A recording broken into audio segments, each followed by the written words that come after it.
Halo sahabat Qurani Mariam yang terkasih, jumpa lagi dengan saya Pastor Yos Fernandes Somatus dalam renungan harian Kamis 12 Agustus 2021. Apa kabar? Saya berharap Anda semua tetap dalam keadaan baik, sehat, dan tetap semangat. Salam sehat untuk kita semua. Sebelumnya saya mengucapkan banyak terima kasih kepada Anda semua yang sudah dengan setia mengikuti renungan harian di channel ini. Bapak Ibu Saudara-saudari yang terkasih, kalau kemarin Injil itu bercerita tentang bagaimana kita mesti bersikap dan bertindak terhadap mereka yang bersalah kepada kita, terlebih berkaitan dengan hal bagaimana kita menegur mereka yang bersalah. Dan hari ini Injil mengingatkan kepada kita tentang bagaimana kita harus mengampuni, terlebih berkaitan dengan berapa kali kita mesti mengampuni. Karena apa? Karena Injil hari ini dimulai dengan pertanyaan Petrus kepada Yesus yang bertanya, berapa kali kita mesti mengampuni? Apakah 7 kali? Tapi Yesus mengatakan, bukan 7 kali, tetapi 70 kali 7 kali. Dengan mengatakan demikian, Yesus mengingatkan bahwasanya pengampunan itu tidak boleh ada batasnya. Tidak boleh ada hitungannya berapa kali, berapa jumlahnya. Bukan. Tetapi pengampunan mesti selalu diberikan kepada setiap orang yang bersalah kepada kita. Yesus tidak hanya mengajar, tapi Yesus juga memberikan contoh yang sangat-sangat real. Contoh yang paling nyata dan sangat luar biasa adalah ketika Yesus berada di kayu salib. Setelah dia dihina, dicaci maki, diludahi, disiksa, dan begitu menderita, dia masih bisa mendoakan mereka semua yang sudah menghinanya, yang sudah meludahnya, merendahkannya, dan menyiksanya.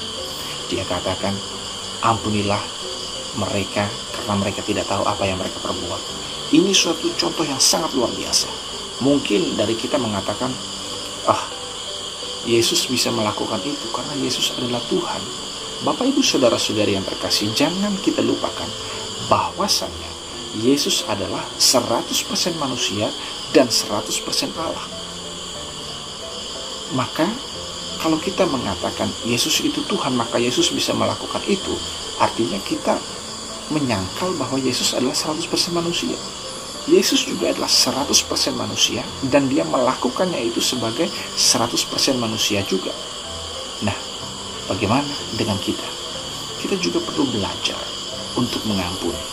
Belajar dari Yesus yang juga sungguh-sungguh telah menjadi manusia, menjadi sama seperti kita.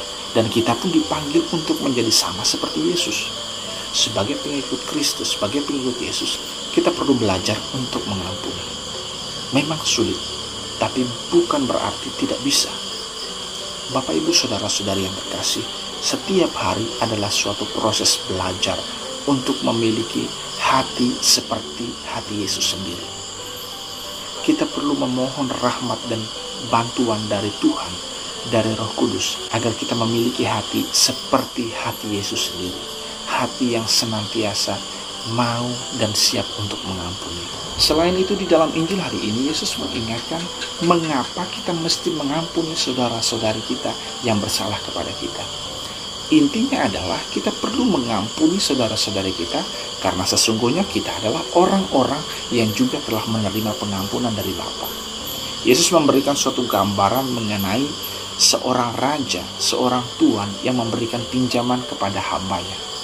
Dia memberikan pinjaman kepada hambanya itu, dan kemudian hambanya itu tidak mampu membayar utangnya, lalu memohon ampunan, memohon belas kasih dari tuannya.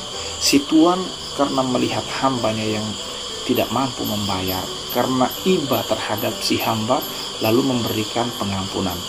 Ia berbelas kasih kepada si hamba itu. Itu sama seperti Allah terhadap kita. Kita sudah berdosa terhadap Allah. Kita memohon ampunan, memohon belas kasih dari Allah. Allah sudah memberikan rahmat pengampunan dan berbelas kasih terhadap kita. Maka sebenarnya kita pun diharapkan bisa berbelas kasih kepada orang-orang yang bersalah kepada kita. Tetapi dalam kenyataannya, kita sama seperti si hamba yang diceritakan dalam Injil, bahwasanya ketika dia keluar dari tempat rajanya itu dan kemudian bertemu dengan temannya yang berutang kepadanya, dan si temannya itu mohon pengampunan, mohon belas kasih, mohon waktu agar ia mencari uang untuk bisa membayar utangnya itu. Tetapi orang ini tidak mau memberikan waktu, tidak mau berbelas kasih kepada temannya yang berutang kepadanya itu. Dia malah marah, kemudian dia menyerahkan orang itu kepada algojo untuk dipenjarakan. Dia tidak berbelas kasih. Dia lupa bahwasanya dia sendiri sudah diampuni, bahwasanya dia sendiri sudah dikasihani. Kadang-kadang kita juga seperti itu. Allah sudah mengampuni kita, tetapi kita tidak bisa mengampuni saudara-saudari kita yang bersalah kepada kita. Seolah-olah kita ini adalah orang yang selalu benar, orang yang selalu baik, yang tidak punya salah begitu. Bapak Ibu saudara-saudari yang terkasih, kalau kita ini sadar bahwa kita juga adalah manusia yang punya dosa, manusia yang punya salah, dan kemudian kita juga sudah dikasihani Allah, sudah diampuni oleh Allah sendiri, maka kita juga perlu berbelas kasih kepada mereka yang bersalah kepada kita, perlu mengampuni.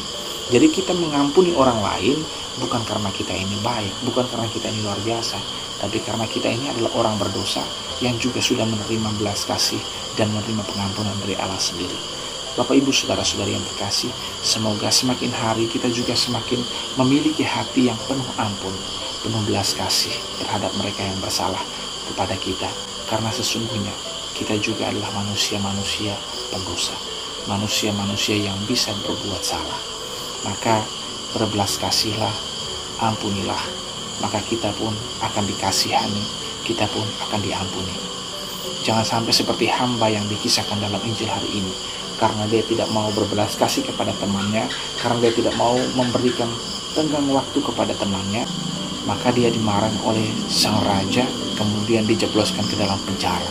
Nah, itulah, kalau kita tidak mau mengampuni, kita pun juga tidak akan diampuni. Bapak Ibu saudara-saudari yang terkasih, mari kita belajar untuk saling memaafkan, saling mengampuni. Shalom, Tuhan Yesus memberkati. Amin.